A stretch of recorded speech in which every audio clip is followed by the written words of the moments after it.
Bem-aventurado aquele que teme ao Senhor e anda nos seus caminhos.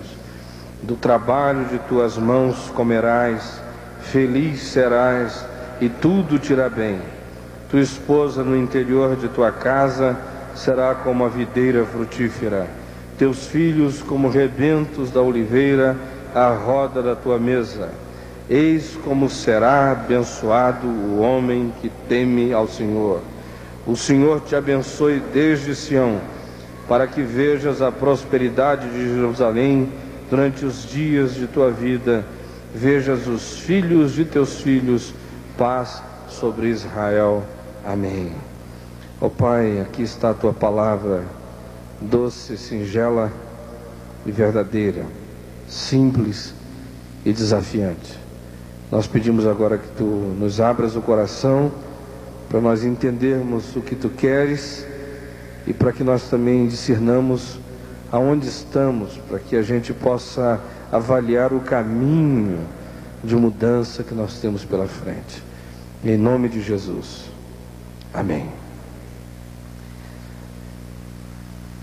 Eu, outro dia, fui abordado pela minha filhinha mais nova, tem 12 anos, e ela olhou assim para mim e falou: papai, é verdade que lá no céu o pessoal não lembra uns dos outros?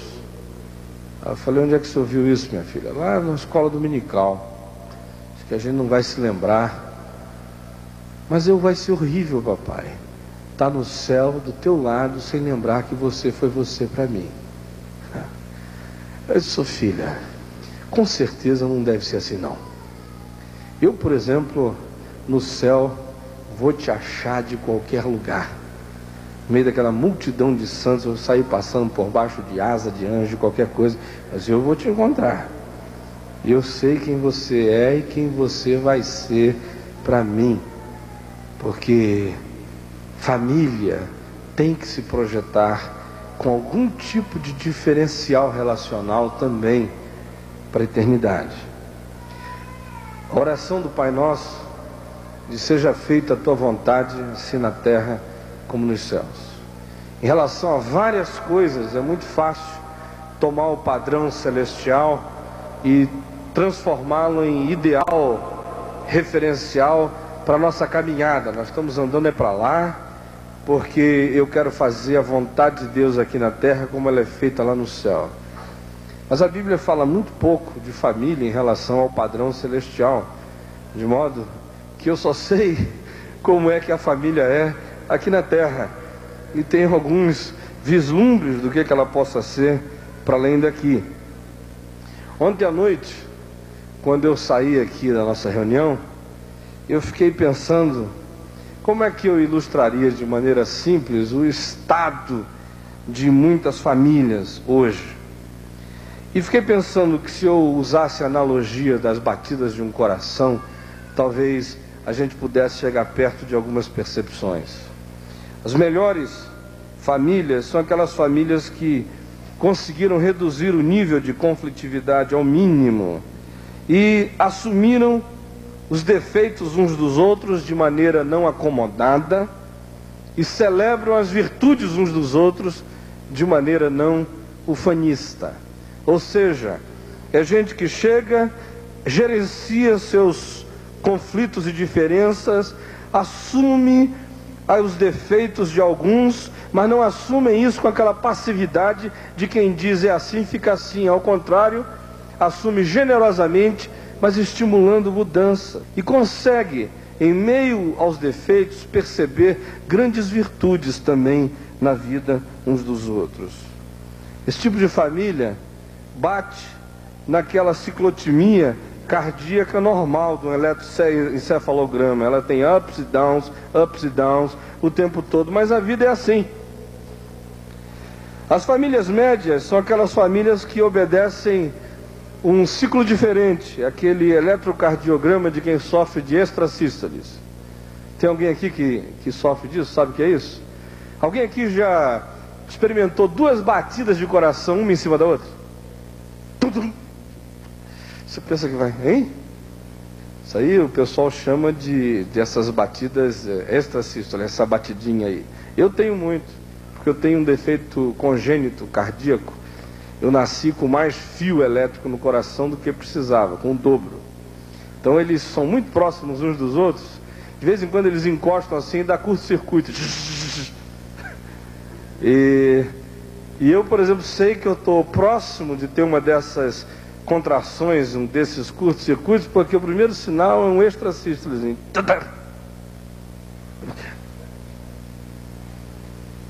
As famílias médias sofrem de extrasístoles. Eles não conseguem estabelecer essa ciclotimia e aceitar o up e o down como parte do processo. Não conseguem trabalhar bem o tempo todo a questão de que em qualquer situação tem subidas e tem descidas. Uma relação flat, que seja assim, de nível total, é a da linha da morte. Se tiver vida, oscila. E a gente tem que dar espaço para a subida e para a descida. Agora eu vejo algumas pessoas dando batidas uma em cima das outras. Parece que não quer deixar o pico acontecer e nem descer. E nessa ação de repressão da subida, acaba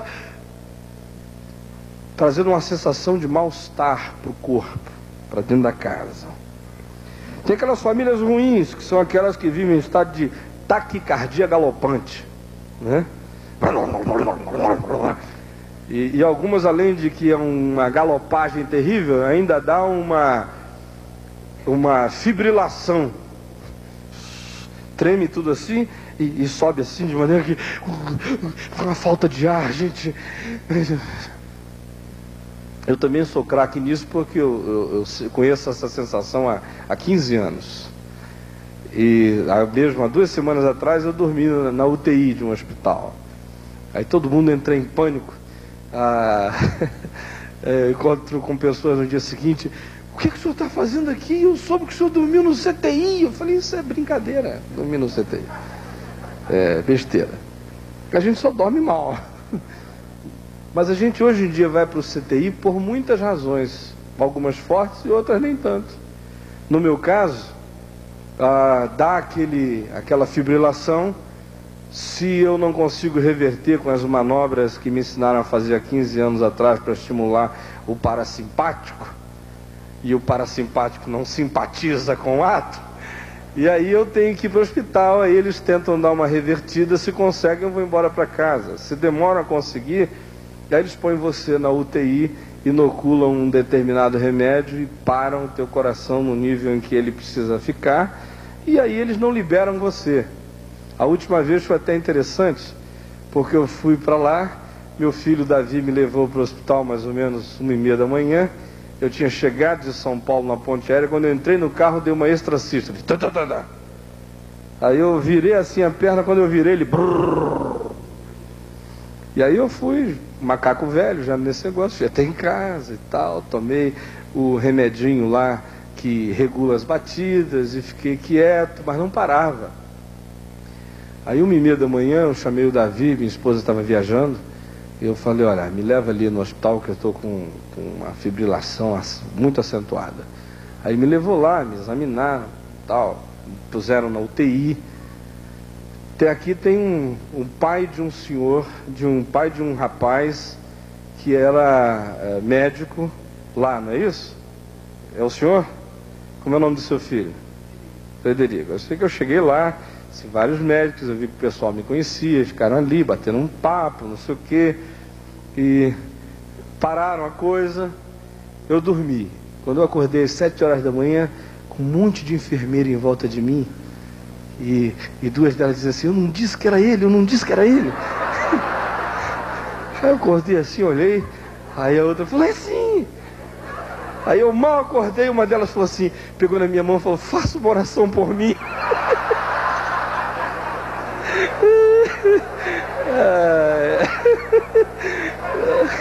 Eu brinquei e falei: minha filha, se eu ficar doente pra valer, eu não venho pra cá não, senão vocês me matam.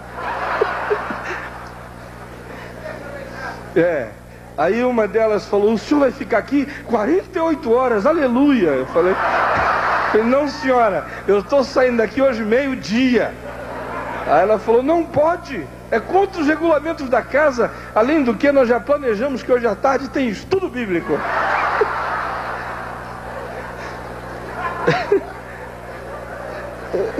Falei, tá danado. Se eu tivesse bom, eu adoecia com essa. Então as famílias ruins estão aí, fibrilando para tudo que é lado, não conseguem encontrar um ciclo. Elas entraram em arritmia galopante, radical e irreversível. Não conseguem ritmar nada. E tem aquelas horríveis, que já são os flatliners. Alguém aqui viu esse filme? Linha da morte. Essa maquininha vem, tchim, quando está com sobe e desce, tá bom. O duro é quando faz, aparece aquele coraçãozinho do lado da tela e faz pi. Aí, meu Deus, sai da frente. Sai da frente. Pi. Por isso eu tenho muito mais medo de famílias retas do que mesmo daquelas galopantes. Quando galopa para lá, para cá, bate desencontradamente, estão vivos ainda. Agora eu encontro algumas famílias que são tão certinhas, tão certinhas, tão certinhas, que estão mortinhas. Não tem nada, não tem choro, não tem dor, não tem gargalhada, não tem sonho, não tem frustração, não tem defeito, não tem virtude. Ai, meu Deus, tem misericórdia dessa família. O duro é que parece que no nosso meio, essa família flatliner é que é o padrão. Está todo mundo procurando chegar nesse nirvana, esse lugar sem ebulição, sem movimento, tudo reto. A gente olha assim, não tem montanha nesse horizonte. É um Texas, tudo plano.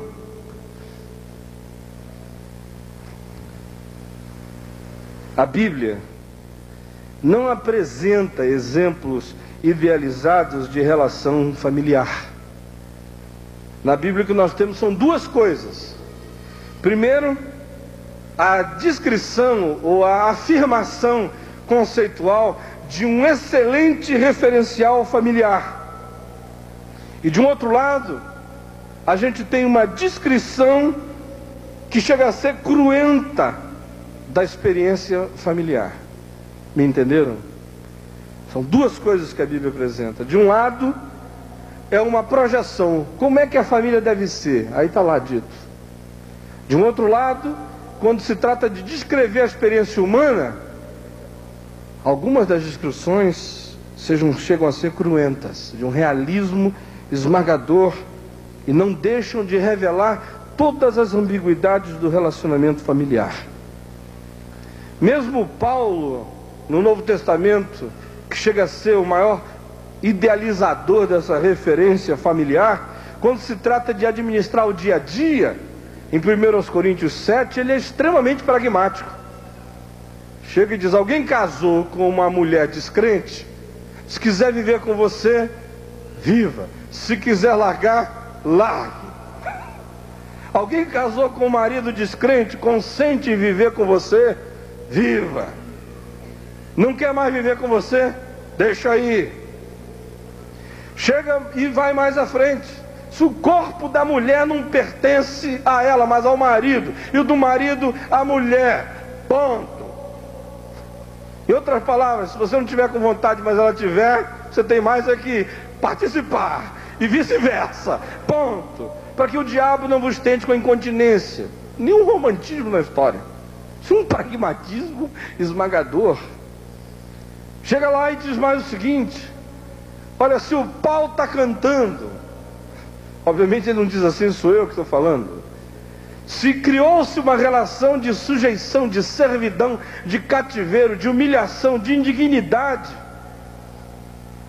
e o cônjuge não aguenta mais essa situação, ele diz que se aparte. Deus vos tem chamado à paz, ponto. Então a gente tem na Bíblia esses dois lados. Uma projeção idealizada, para lá que a gente está indo, é para lá que a gente quer ir, aquela é a realidade a ser ambicionada e a ser buscada. E de um outro lado, uma descrição do mundo real chocante. As descrições históricas da experiência familiar, ontem eu falei rapidamente sobre elas, são fortes. Começa em Adão, passa por Noé, entra nos patriarcas, encontra detalhes incestuosos em Ló, vai aos juízes, e os juízes também sofrem com relações familiares. Acontece assim com Eli, acontece assim com o próprio Samuel.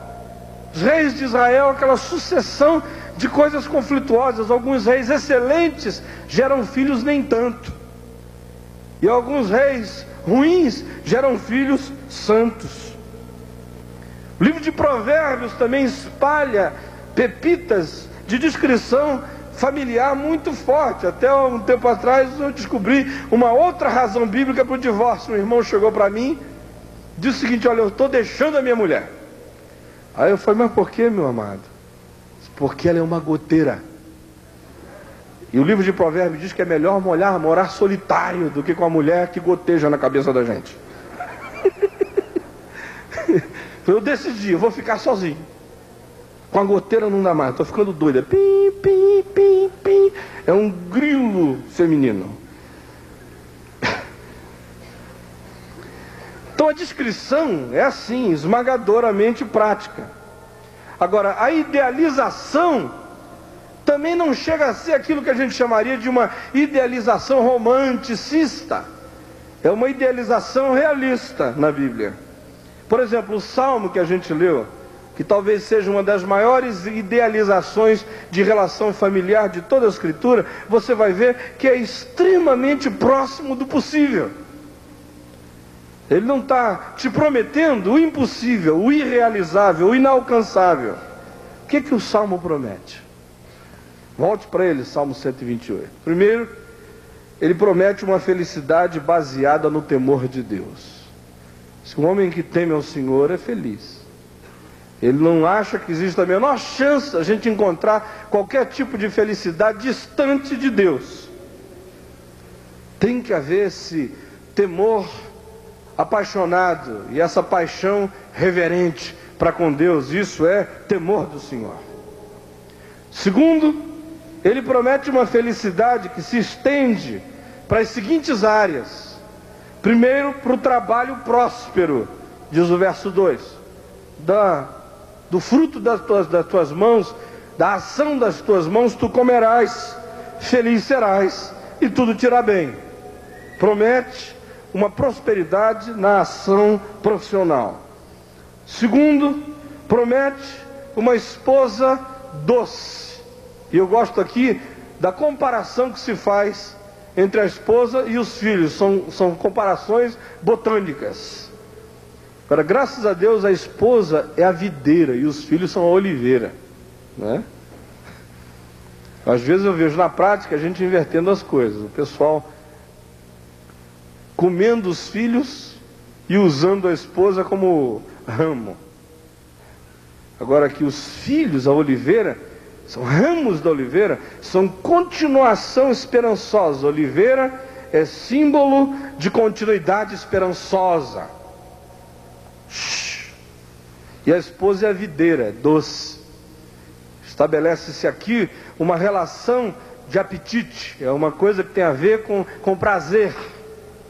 É um encontro prazeroso. E é fértil, é frutuoso, acontece sempre. Uma relação que tem doçura. Então, a promessa de felicidade se estende para o trabalho, para a esposa frutuosa e doce, que é a videira, e para os filhos, que são a extensão esperançosa da nossa vida. E a síntese disso tudo está no verso 4, que nos diz o seguinte: veja só o que diz: eis como será abençoado o homem que teme ao Senhor. Vocês vejam que o cenário não podia ser mais simples. Trabalho, quarto e mesa. São as três descrições aí. Trabalho das tuas mãos, a tua esposa no quarto, no interior da tua casa será doce, e os teus filhos à volta da tua mesa. São essas referências: trabalho, a interioridade prazerosa e a relação comunitário-familiar em volta da mesa, como sendo algo esperançoso, rico, frutífero. Os filhos como continuidade da nossa própria vida. Também a gente encontra nessas idealizações que a palavra de Deus faz sobre a família, aquelas projeções apostólicas da vida feliz em família, que são descrições que apontam para onde a gente deve ir. Paulo talvez seja quem mais fale disso. Ame a sua mulher. Não deve ser um negócio tão difícil assim, não é? Muito mais difícil é ame o patrão. Mas eu conheço um bocado de gente que se apaixonou, mesmo homens que trabalham com o patrão, ele é louco pelo patrão, mais do que pela mulher dele. A mulher sabe que é verdade. Certos homens são mais apaixonados pela companhia, pela empresa, que pela mulher dele. Amai as vossas mulheres, e ele diz: aquele que ama alimenta a sua mulher e dela cuida. A mulher seja submissa ao seu próprio marido. Então é um negócio duro, submissão. Isso é missão de base. Em outras palavras, seja idônea. Apoie, ofereça suporte. Filhos, honrem aos pais. Pais, não sejam chatos. Não irritem os vossos filhos, não provoquem ira neles. Esse ideal ainda é um ideal atingível. Não está falando para a gente que o ideal familiar é um negócio que só seres minerais alcançam. Pedro também fala dessa idealização, e como ele era casado, ele fala ainda com o pé mais no chão. Lá em 1 Pedro 3, verso 7, onde ele diz: maridos, vivam a vida comum do lar, com dignidade, com bom senso e com discernimento. Em outras palavras, participem do dia a dia, se é a vida comum. Façam isso com dignidade, com discernimento, com sabedoria. Estejam presentes aí no coração desse vínculo. Na busca de saúde, ou da saúde possível e crescente na família, nós temos que ler o realismo bíblico como ponto de partida, é aí que a gente está, e olhar para o idealismo bíblico como alvo a ser alcançado. Então veja bem, a descrição realista que diz o ser humano é ambíguo, capaz de coisas contraditórias apesar de amar a Deus, que são as descrições históricas cruentas que a Bíblia faz de algumas experiências familiares, servem no máximo como ponto de partida, não como elemento para justificar a nossa ação numa malfadada experiência de relacionamento familiar, mas é apenas aquilo que diz: todos nós partimos do mesmo ponto. E aí, os referenciais ideais são as metas a serem alcançadas, e é para lá que a gente está andando, porque todas elas são alcançáveis. Quando a gente chega nesse ponto, para mim é interessante abrir a palavra de Deus em Filipenses, no capítulo 3, do verso 12 ao verso 16, porque são encontrados 3 princípios aí em Filipenses 3, de 12 a 16, que nos ajudam muito a entender que aquilo que eu sou é apenas ponto de partida para aquilo que eu serei, quero ser, e em nome de Jesus vou alcançar, mas não base sobre a qual eu vá fundamentar a minha existência como um todo. Você viu Filipenses 3, de 12 a 16? Quem achou, leia comigo em voz alta. Não que eu tenha já recebido ou tenha já obtido a perfeição, mas prossigo para conquistar aquilo para o que também fui conquistado por Cristo Jesus. Irmãos, quanto a mim não julgo havê-lo alcançado, mas uma coisa faço, esquecendo-me das coisas que para trás ficam e avançando para as que diante de mim estão, prossigo para o alvo, para o prêmio da soberana vocação de Deus em Cristo Jesus. Todos, pois, que somos perfeitos, tenhamos este sentimento, e se porventura pensais de outro modo, também isto Deus vos esclarecerá. Todavia, andemos de acordo com o que já temos alcançado. Olhem aqui para mim. Muito obrigado, meu irmão. Se tiver de pano, eu agradeço, inclusive porque esse aqui é papel, aí eu passo no rosto e eu vou ficando todo engessado. Gruda um pedaço, olha só, quase que não se... Então, se alguém tiver um de pano, eu vim para cá deslençado. Ó, a sensação de que já ficou coisa grudada por aqui. Então, pensem aqui nesse texto comigo, imaginem o seguinte. O que eu fiz ontem? Ontem eu acordei tarde. Eu cheguei dos Estados Unidos na sexta-feira da outra semana e estava dormindo todos os dias só 4 horas e meia, 5 horas. Eu já vinha com muito sono acumulado. Quando chegou de ontem, anteontem para ontem, eu saí daqui. Obrigado, querido. Aleluia.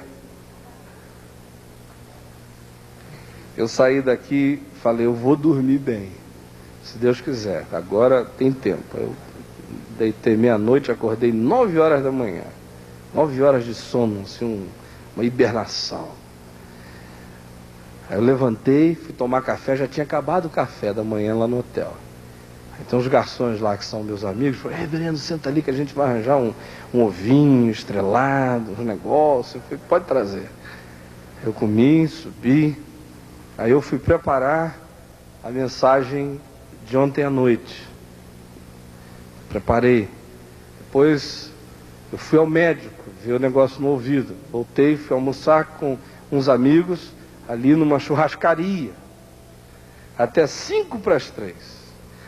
Aí 3 horas a Celina ligou para o meu celular avisando que as pessoas já iam começar a chegar para conversar comigo às 3 em ponto no hotel. Eu tinha marcado com algumas pessoas. Eu conversei com elas até 5:30, foi a última.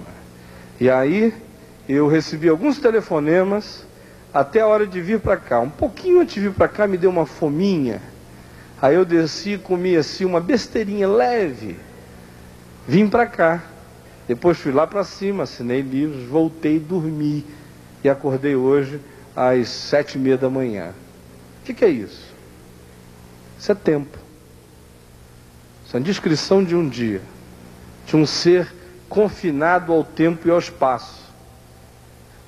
O tempo foi ontem. O espaço entre Serra Negra e Amparo. A vida aqui debaixo do sol acontece dentro desses limites de tempo e de espaço. E é o que Paulo está falando aqui. Isso é aparentemente uma besteira, mas não é não. Você vai ver como um monte de gente tem uma dificuldade enorme de trabalhar essas dimensões. Ele diz, no texto que a gente leu, que é preciso aprender a deixar o passado ser passado. Você pode repetir isso comigo? É preciso aprender a deixar o passado ser passado. Onde é que ele diz isso? Só que eu não alcancei a perfeição. Está dizendo, eu tenho referências diante de mim. É para lá que eu estou andando. Mas para chegar lá, o que eu faço? Esqueço-me das coisas que para trás de mim ficam. Eu tenho atrás de mim muita coisa. Muita herança boa e muita herança ruim. Não só heranças, mas eu também tenho memórias de práticas boas e ruins. Ele diz, olha, se você quer fazer algum tipo de progresso na vida, seja individual, seja familiar, seja de que nível for, a primeira coisa que você precisa é aprender a trabalhar o passado. O passado tem que ser passado, deixa o passado passar. A gente precisa deixar passar o bom passado e precisa aprender a deixar passar o mal passado. O bom passado, que é o bem passado, né? A gente precisa deixar passar pela razão de que quando a gente o tem como referência frequente, a gente vira caranguejo, começa a andar para trás.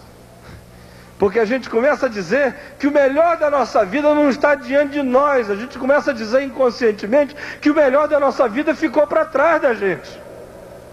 Por isso, mesmo as boas experiências precisam ficar no registro da nossa memória, como registros de gratidão, não como referência do melhor, porque o melhor não está atrás de mim, o melhor está diante de mim. Eu deixo o passado ser passado.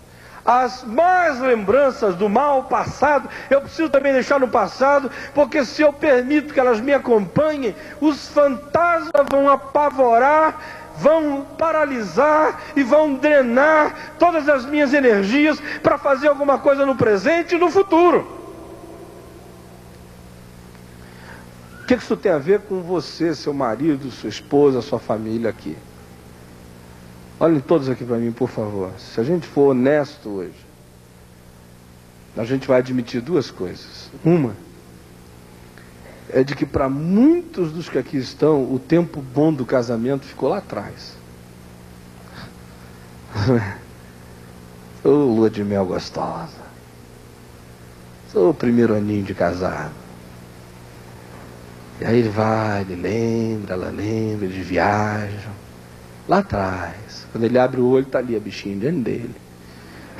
Ou ele diante dela, ele quase se assusta. Diz, puxa, eu pensei que ainda era aquela lá. Mas não é, como ela mudou. Aí eles não conseguem olhar um para o outro como sendo gente para quem o melhor ainda está adiante. Ficou lá atrás. Ou a segunda coisa. Ela fecha os olhos, ela olha para ele deitado aqui naquela cama do lado dela, roncando. Que hipopótamo ali. Aí ela olha. Desgraçado. Pai dos meus filhos, o que é que eu posso fazer? Sorte dele é que eu sou crente.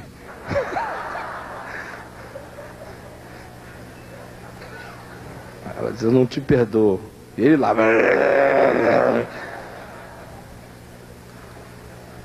Eu não te perdoo porque quando o papai precisou de ti há 12 anos, você falou que estava duro. O papai se arrebentou. Eu não te perdoo. Eu sei que você se apaixonou por aquela menina. Você diz que não aconteceu nada, seu safado. Mas eu vou morrer com essa angústia dentro de mim. Você não foi fiel. E ela ficou olhando ali para ele. Todo dia ela olha para ele. Não te perdoo que você mentiu muito para mim. Você diz que foi antes de se converter. Você se converteu. Amém. Mas eu continuo achando que você é capaz de tudo.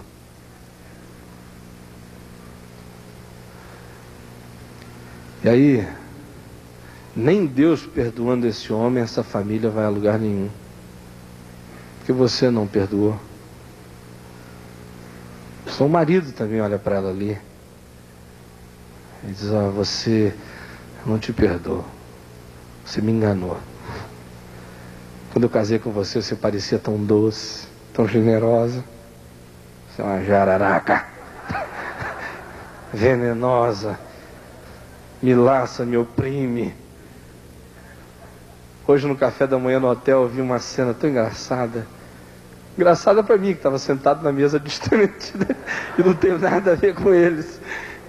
Havia assim aquela família, 2 homens andando na frente, um de uns 55, o outro de uns 35, andando na frente, e 2 mulheres atrás. Os 2 homens da frente eram diferentes. Eu falei, aquele ali, quem parecia com ele era a menina que vinha andando atrás. Eu falei, deve ser filha dele, essa aí deve ser a esposa dele, e esse aí deve ser o coitado que entrou nessa família, né? Casou com a filha dele. Não deu outra. Aí eles vieram sentando, achei engraçado. Na mesa com cabeceira, um nenenzinho, um garotinho na mão dela. Aí quando chegou, ela vinha atrás, mas de fato ela era o general da história, a filha. Chegou, virou para um marmanjão desse tamanho, você senta ali. Papai senta ali, a mamãe é lá. Enquadrou logo todo mundo, não sei o que e tal, e os dois ali e tal. Aí ele quis pedir abacaxi. Abacaxi não, que está muito ácido, traz mamão. E foi, e pai. Eu falei, coitado, deve ter enganado o homem. Porque não é possível que no tempo de namoro a coisa fosse assim, ou então ele é doente. Gosta de apanhar.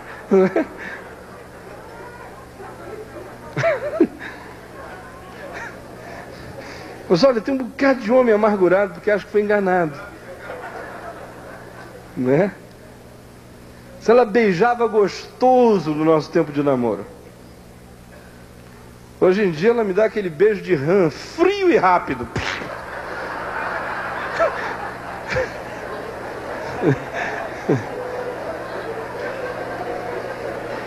E aí é uma amargura enorme, né?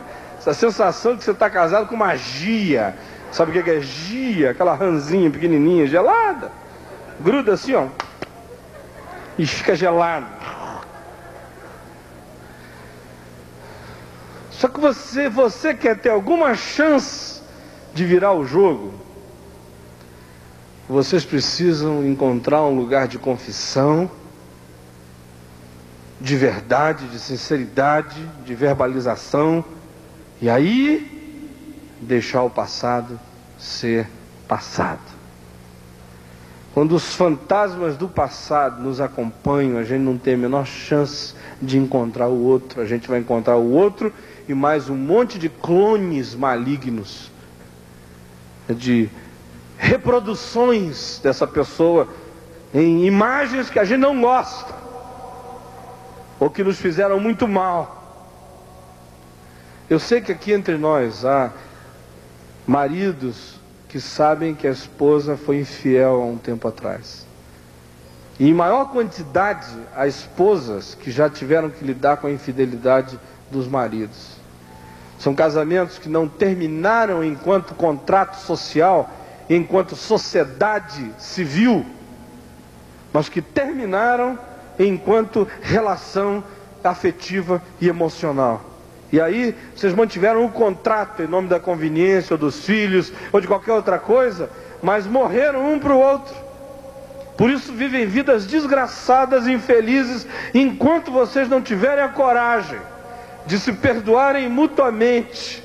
Você perdoar ele ou a ela pela infidelidade, e ele ou ela perdoarem a você pela sua parte no processo, seja pela sua frieza, pela sua indiferença, pela sua distância, ou pela sua frigidez assumida, seja lá pelo que for. Ninguém participa de situações dessa de infidelidade sozinhas. Uns cometem um ato, outros deram razão para o ato, em maior ou menor medida. Mas ambos têm que se perdoar no Senhor e deixar o passado ser passado. Em nome de Jesus. A primeira coisa que Paulo diz é isso aqui. As descrições cruentas de Davi são descrições da vida e dos contornos estranhos que às vezes ela ganha, são apenas ponto de partida. Você tem também essas lembranças, essas memórias, elas são de onde você está partindo. E você vai se esquecer das coisas que para trás ficam. Em segundo lugar, ele diz que se de um lado eu preciso deixar o passado ser passado, de um outro lado eu preciso assumir o presente como hoje. Você pode repetir isso comigo? Eu preciso assumir o presente como hoje. Mais uma vez, eu preciso aprender a assumir o presente como hoje. Veja o verso 16.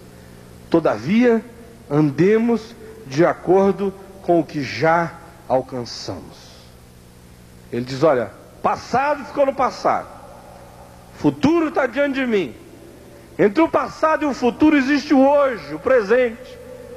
E hoje no presente eu vou cair na real. Eu vou andar conforme o que eu já alcancei. Por isso, é fundamental a gente fazer esses exercícios de discernimento do presente. Quem somos nós? Como estamos vivendo? Quais são as relações boas e ruins que se cruzam dentro da vida da gente?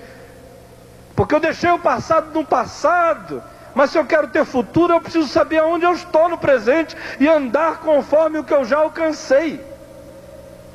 E aí não adianta a gente cair nas tapeações evangélicas, e os evangélicos têm muita tapeação, né? Nos últimos anos, inclusive, inventaram-se doutrinas de tapeação psicológica evangélica como eu nunca vi antes. Se um pastor me disse que não aguentou ficar na igreja onde ele estava, ele era pastor auxiliar, porque o pastor da igreja caiu nessa de confissão positiva, que tem o seu aspecto bíblico e tem o seu aspecto da nova era que tem um monte de filosofias de você pode o tempo todo, não é? E ele disse que o pastor efetivo da igreja chegava lá todo dia, no tempo que a inflação do Brasil estava assim 70% ao mês. Ele dizia: irmãos, vamos fechar os olhos e confessar. No meu país não há inflação, no meu país não há inflação, no meu país. E o povo lá: no meu país não há inflação, no meu país não há inflação, o salário... no meu país não há inflação. Aí diz que depois ele virou dessa frase, ele começou a dizer assim: agora olhe para sua esposa e diga assim: eu confesso que a minha esposa é bonita. Eu confesso que a minha esposa é bonita. Ela é linda, eu confesso. Ele falou: meu Deus, no meu país não há inflação e tem 70%. Agora ele manda eu dizer que a minha esposa é bonita porque ele está fazendo uma confissão da feiura dela.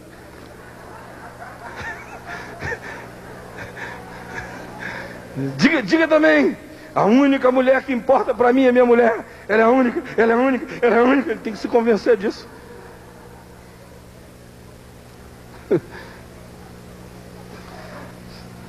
Não é muito melhor chegar e dizer assim: o país está com 70% de inflação, mas nós vamos trabalhar para puxar isso para zero? Não é muito melhor dizer: a minha mulher não é a mulher mais bonita do pedaço, mas é a que eu amo? Outro dia eu estava conversando com uma pessoa nos Estados Unidos, ela estava me contando a história de um líder muito conhecido lá que teve um problema na área sexual. Aí ele disse que encontrou essa pessoa num almoço, sentou do lado dele e disse assim: escuta, fulano, o que aconteceu contigo, rapaz? Aí o outro chegou, ele sentado aqui, o líder que tinha caído aqui, a esposa do líder que tinha caído na frente. O que aconteceu contigo, fulano? Eles são tão amigos, íntimos. Aí ele virou e disse assim: eu não sei o que aconteceu comigo, eu devia estar possesso pelo demônio, isso é culpa do diabo. O diabo deve ter pulado para o lado e deixa disso, rapaz. Você que foi, não fui eu. Eu só assisti. Tá. Aí disse que a mulher dele que estava sentada na frente chegou e disse o seguinte: que nada, repreendeu o marido. Isso nunca aconteceu com você. Isso é ilusão do diabo. E ele ali no meio diz: esse aqui diz que fez porque estava possesso. Ela diz que nunca aconteceu, que foi tudo uma miragem. Então Deus abençoe a doença de vocês. Primeira coisa é eu saber quem eu sou, onde é que eu estou, o que eu alcancei. Até porque, gente, olhem aqui para mim. A gente não alcança nada de maneira monolítica, simultânea e compacta. A gente faz avanços numa determinada área e outras nem sempre avançaram do mesmo jeito. E esse mundo é tão ambíguo que às vezes para fazer avanço nessa aqui, essa outra aqui ficou para trás, porque até para atingir isso aqui, alguma coisa tem que sofrer um processo de retração e a gente anda assim mesmo. Eu às vezes vejo que alguns processos de objetividade decisória acabam implicando num determinado processo de dessensibilização da pessoa numa determinada área. Às vezes, para que você cresça em sensibilidade numa determinada área, implica num processo de fragilização emocional sua numa outra.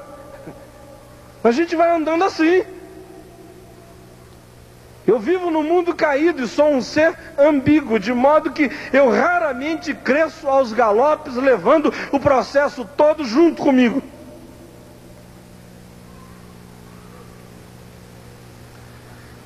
Então, primeiro é preciso deixar o passado ser passado. Segundo, é saber onde é que você está. Ter a coragem de chamar as coisas pelo nome. Dizer nós estamos nos dando muito bem nessa área e muito mal nessa aqui.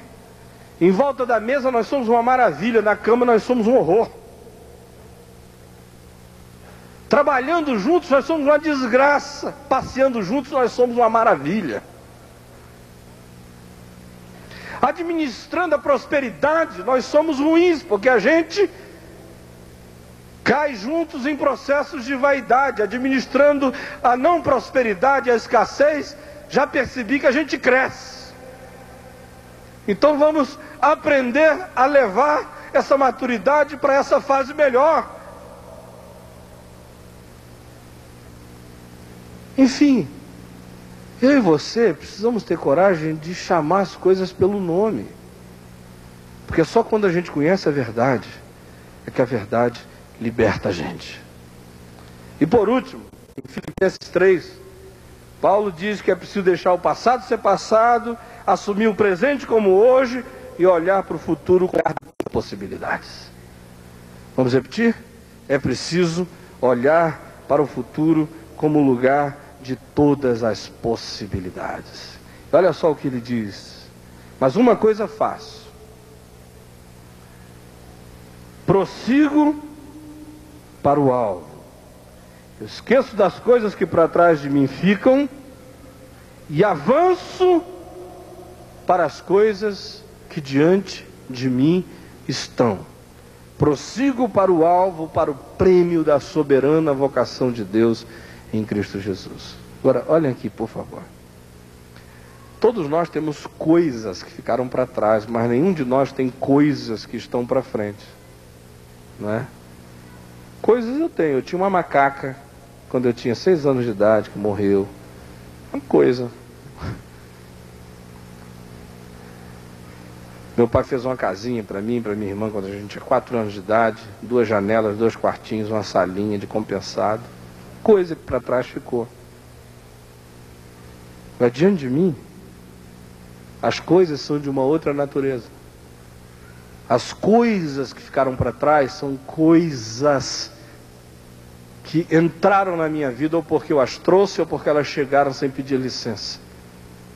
Agora, as coisas que estão diante de mim podem ser tudo ou podem ser nada. No futuro cabe tudo e cabe nada.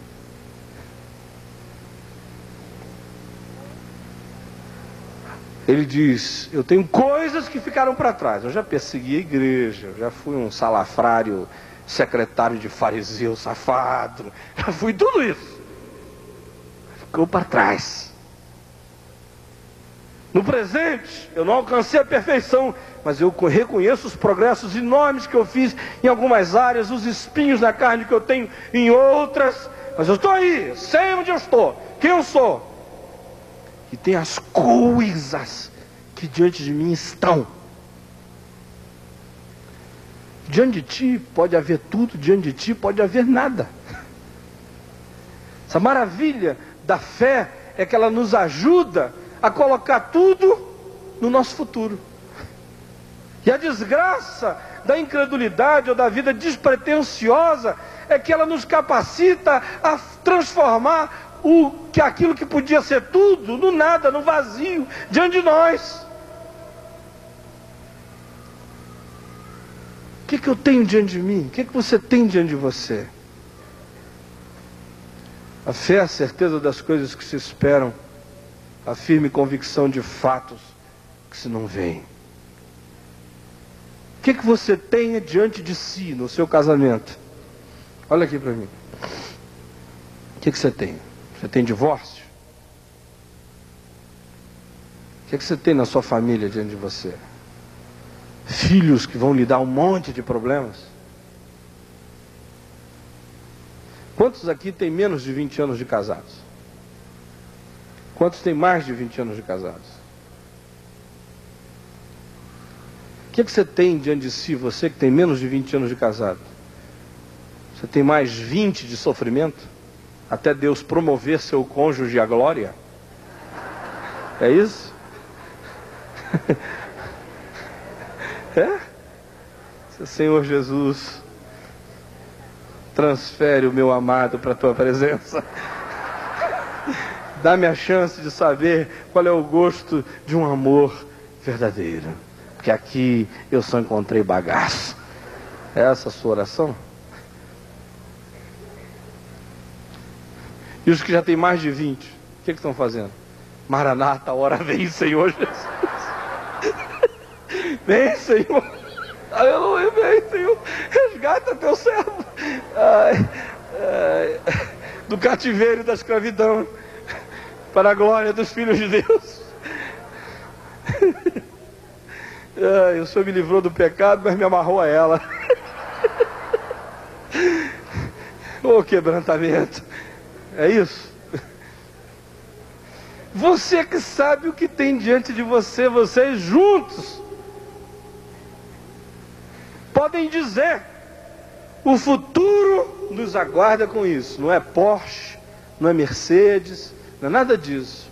Mas pode ser bondade, generosidade, amizade, entendimento, lealdade, companheirismo, filhos que crescem com saúde mental, espiritual, emocional, um lar que não é perfeito, mas é um lugar onde as pessoas erram, sabendo que podem ser ajudadas e ajudam sem aquele poder de quem fez o bem e cobra por isso o resto da vida. Ou seja, eu posso, em nome de Jesus, junto com aqueles que são os meus companheiros de experiência familiar, transformar a minha família não só num lugar de culpa, mas num lugar de graça. Está diante de mim. Coisas que diante de mim estão. O exercício, portanto, que a gente precisa fazer é imaginar quais são essas coisas. O nosso problema é que a nossa mente tem sido paupérrima de imaginação. A gente aceita os pacotes prontos. A gente vem para um congresso desse, sabe para quê? Para que as pessoas nos deem uma receitinha de como é que a gente vai viver hoje e amanhã. Usa a cabeça.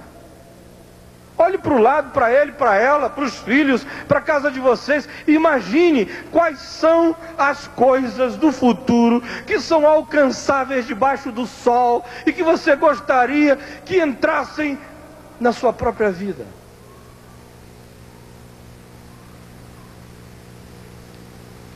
Uma das diferenciações mais importantes que a gente tem em relação aos animais é a imaginação. E a imaginação é a substância primal, primeva, é a substância primeira, é a substância ordinária que a gente oferece ao futuro, para que o futuro seja construído a partir dela. Imaginação. Uma imaginação carregada de fé tem uma força extraordinária na história. Agora olha aqui, só para a gente terminar, amém? Tendo isto em mente, a gente pode se preparar para enfrentar as fontes da nossa dor na família. Lembram que ontem eu falei da fonte básica, aquela esquizofrenia, rachadura primal que a gente tem. Eu falei das fontes secundárias, da lei, falei da religião, não é? Falei da sociedade moderna, e na sociedade moderna a gente listou muitas coisas que estão aí trabalhando contra nós. E por último eu falei daquelas forças de Abaddon e Apolião, essas forças do mal que usam a conjuntura toda do mundo para inocular desespero e desesperança na gente. Agora, como é que a gente vence aquelas coisas? Primeiro, a sombra, o lado escuro da gente, do nosso cônjuge, dos nossos filhos, a gente precisa aprender a enxergar com bondade, sabendo que nós mesmos temos as nossas sombras. Olha só aqui, se para cada coisa errada que alguém faz em família, nós tivéssemos a coragem de lembrar das nossas próprias, nós seríamos extremamente mais generosos uns com os outros. Outro dia eu vi um marido, já deve ter tido uns 7 casos, encher a cara da mulher dele de burdoada, de pancada, porque ela ficou com uma tendênciazinha afetiva na direção de uma pessoa, foi honesta e falou para ele: apanhou a beça. Eu nunca esperei isso de você. Parecia que era o arcanjo Miguel falando.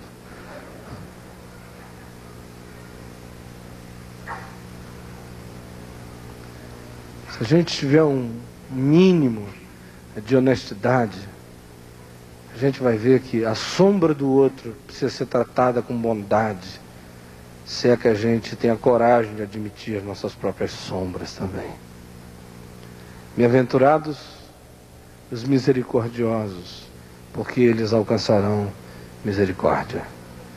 Seja misericordioso com a sombra do seu cônjuge, porque o dia da sua sombra pode aparecer e você vai precisar de misericórdia dele também. A lei e casamento acabou virando uma relação legal. A gente usa como referência, mas não como idealização. Pobres dos casais que acham que o que garante a relação deles é a lei. Porque todos nós tropeçamos em muitas coisas na lei. A lei pode ser uma referência, pode ser apenas isso, mas o fundamento da minha relação não pode ser o fundamento legal, tem que ser o fundamento do amor. A sociedade moderna, com toda a sua capacidade de nos superficializar, de nos dessensibilizar, de nos fazer conviver com a separação, com a Deus, com a distância também. A sociedade moderna que empanturra de volta a nossa mente com as nossas fantasias, foram projetadas lá na tela e agora voltam para nós como valor a ser assimilado e prática que, quando vivida por nós, acaba nos adoecendo. A sociedade moderna, com todas as suas doenças, precisa ser enfrentada da seguinte maneira: cultivando a intimidade como bem inegociável. Intimidade hoje em dia é coisa que só acontece se a gente cultivar. Então não acho que porque vocês dormem na mesma cama vocês são íntimos. Não são, não. A menos que vocês passem a noite acordados. Quem aqui passa a noite acordado? A esposa. Vocês dormem na mesma cama. Tchau, tchau, bem. Acorda, ronca para um lado para o outro. 6 da manhã todo mundo... Bye. Dormiram na mesma cama, mas podiam ter dormido em continentes diferentes. Vocês estavam desacordados. Intimidade a gente tem que cultivar. A gente enfrenta a sociedade atual tomando cuidado para que as projeções das telas não nos seduzam e não nos induzam a nós mesmos nos tornarmos atores no mundo real de fantasias daquele tipo. A gente enfrenta a sociedade moderna fazendo tudo para que o nosso mundo seja compartilhado pela nossa família, já que você sabe que você faz viagens geográficas e psicológicas para tão distante da sua casa todo dia e volta. Dê a chance ao seu cônjuge, companheiro, companheira, filhos, de visitarem seu ambiente de trabalho, de verem quem você é lá. Crie tempo de qualidade e novidade com os seus. Eu acho interessante no livro de Provérbios, de Cantares, de Salomão, essa coisa da novidade no casamento. Olha, ali há descrições de cenas de amor no quarto deles. Meu amado, vem para minha recâmara. Já passei óleo e perfume na maçaneta. Vem, amado. Aí também tem aquela outra cena do marido dando uma espreitada nela pela janela. O meu amado me olhava pela janela. Aí tem aquela outra cena, sabe o que é? Sábado à tarde na casa de mamãe. Tem uma pina desses casais que esperam a hora de fazer, né? A esposa está ali, ele, não, meu amor, são 11h14 que a gente vai começar. Depois do Jornal da Globo, quando a Lília Vitifib disser tchau. Depois do gordo na cama, você. A pena. Esse pessoal que perdeu a inventividade, a sensação de perigo, sabe como é que é? Vocês sabem o que eu estou falando, né? É preciso criar um tempo de maior qualidade. Leve em consideração o que vai ficar na sua vida e invista nisto. Esse mundo, como eu disse ontem, é extremamente existencialista, privilegia o momento. O momento passa. Outro dia eu estava conversando com uma menina, estava me dizendo que ela se apaixonou por uma pessoa muitos anos mais velha do que ela, assim, 30 e tantos anos, ela não sei nem se já tem 20. E aí eu estava perguntando, mas e aí? Ela falou, papai e mamãe estão morrendo de dor, está todo mundo sofrendo, isso e aquilo. E eu falei, e o que você vai fazer? Ela falou, eu vou assumir o meu momento. Meu momento. Eu falei, quanto tempo você acha que esse momento vai durar? Ela falou, se esse momento durar muito, acho que no máximo em 6 anos. Mas é só isso, é o meu momento. Falei, quando esse momento acabar, o que você vai encontrar? Eu não sei. Falei, você vai encontrar no mínimo umas 7 pessoas muito magoadas, machucadas, feridas atrás de você. Gente para quem você não é um momento, e gente que para você também não é um momento, é gente que é história para você. Seu pai, sua mãe, seus irmãos, irmãs. Cuidado para que nessa ânsia de sorver, de chupar momentos, você faça isso em detrimento daquilo que fica. O que fica, olha só. Eu fico vendo aí esses generais. Onde é que está o Figueiredo, hein? Hein?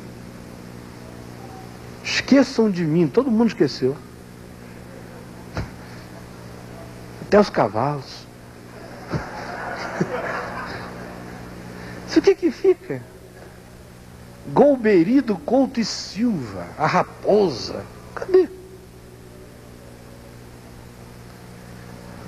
O que fica? Essa aparência desse mundo passa. A empresa a qual você se dedica tão apaixonadamente, chegar na hora que você não estiver mais dando resultado, meu amigo, pim no traseiro. Chuta mesmo. Agora, a Renatinha, tua filha, fica. A Fernanda, tua mulher, fica. O Antônio, teu marido, fica. Se não ficar, fica pelo menos aquilo que vocês dois fizeram juntos. Fica. É preciso que a gente tome e ganhe discernimento do que fica, porque é isso que tem que ser objeto do meu investimento, o resto passa. Também busque ser sensível o suficiente para continuar sentindo e insensível o suficiente para não ser esmagado. Nesse mundo eu preciso ter sensibilidade suficiente para ser capaz de sentir. Mas tome cuidado para você não ficar hipersensibilizado, senão você vai ser esmagado, porque esse mundo está esmagando mesmo as pessoas. E ainda, marque seu coração com o selo da salvação, e aí você não vai morrer com a mordida do escorpião. Vocês lembram daquele bicho espiritual que usa todos os artefatos da sociedade moderna para inocular desespero dentro da gente, conforme nós lemos ontem em Apocalipse 9? Eles têm poder de fazer isso com todos, menos com aqueles que têm o selo de Deus nas suas frontes. Peça ao Espírito Santo para selar sua alma, encher seu coração de fé. E aí, concluindo, o que se pode esperar da nossa experiência familiar hoje? Diante das descrições da realidade e das sinalizações do ideal de Deus, dessa caminhada aqui na história, onde eu deixo o passado ser passado, assumo o presente como hoje e afirmo que no meu futuro cabe muita coisa boa em nome de Jesus. Tendo isso em mente, o que se pode esperar da nossa experiência familiar? 10 expectativas que eu queria que você tomasse, e eu estou terminando mesmo. Primeira, você pode esperar uma permanente relação de conquista. Tem uma pena enorme de gente que acha que conquistou o outro. Olha aqui para mim, ninguém está conquistado, a gente conquista todo dia outra vez. É porque você achou que seu companheiro ou sua companheira está conquistado e você começou a oferecer para ele jabá, daí em diante, é que ele provou de novo o caviar e achou bom. Você tem que se preparar para uma relação de conquista cotidiana. Segundo, tem que se preparar para uma permanente relação de gerenciamento. Não existem soluções definitivas na família. A gente gerencia relações todos os dias. Terceiro, você tem que se preparar para uma permanente relação de tolerância. A gente só deixa de precisar de tolerância na família quando a gente se torna cínico, ou quando a gente perde o amor pelos nossos. Mas enquanto não somos cínicos e os amamos, o que a gente precisa é de tolerância, porque a gente vai frequentemente continuar a ver coisas que nos fazem mal, coisas que precisam ser mudadas, mas precisam ser mudadas através de uma ação tolerante e misericordiosa. Quarto lugar, prepare-se para uma permanente relação de perdão. Perdão é uma virtude que se precisa praticar todo dia em casa, porque todos os dias há coisas maiores ou menores que requisitam de nós uma postura generosa e de perdão. Também prepare-se para uma permanente relação de esperança, porque você vai ver pessoas amadas suas dando 2 passos para frente e 1 para trás. Não se desespere. Acredite que quem dá 2 passos para frente e 1 para trás está andando para frente ainda. Mais ainda, prepare-se para uma permanente relação de aceitação. Ninguém consegue mudar tudo um na vida do outro. Eu consigo melhorar minha mulher consegue me melhorar, mas há coisas em mim nas quais eu sou imutável, e há coisas nelas nas quais ela é imutável. Se eu gosto dessas coisas, ótimo. Se eu não gosto delas, eu preciso aprender a me relacionar com isso numa perspectiva de aceitação. E mais, uma permanente relação de tentação. Eu preciso estar consciente de que casamento ou vida familiar não tira da alma de ninguém o poder de ser tentado. E mais, uma permanente busca de novos conteúdos. Tem que haver renovação de conteúdos no relacionamento. Mais do que a velhice que torna as pessoas flácidas, o que mais desencanta numa relação é a pobreza de conteúdos, a não renovação deles. E ainda, uma permanente capacidade de usufruir novos momentos. Ser capaz de perceber qual é o elemento novo que foi introduzido na relação e celebrar isto. E por último, uma permanente afirmação da força dos vínculos apesar das diferenças. Eu não estou contigo porque nós somos iguais. Eu estou contigo é porque nós somos um do outro.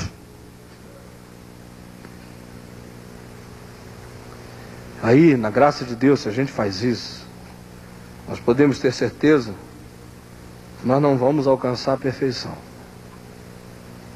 Mas nós vamos prosseguir para conquistar aquilo por que nós fomos conquistados em Cristo Jesus. E diante de nós caberá muita coisa boa. E Deus, na sua graça, vai nos ajudar a conquistar isso juntos. Vamos ficar em pé?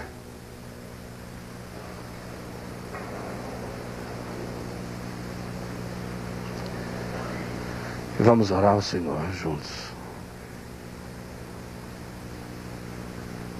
Ó Pai, tem misericórdia de nós.